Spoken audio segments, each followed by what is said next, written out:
नाचत कूदत आयौ पोखरी मैया तोरे दरबार।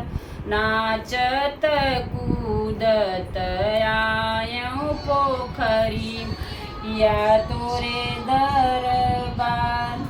जे केहू हो यही पोखरी के भीतरा निसरी बहेर होई जाए।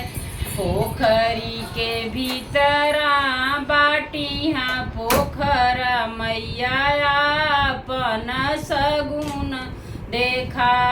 पोखरी के भीतरा बाटिहा पोखरा मैया आपन सगुन देखाओ।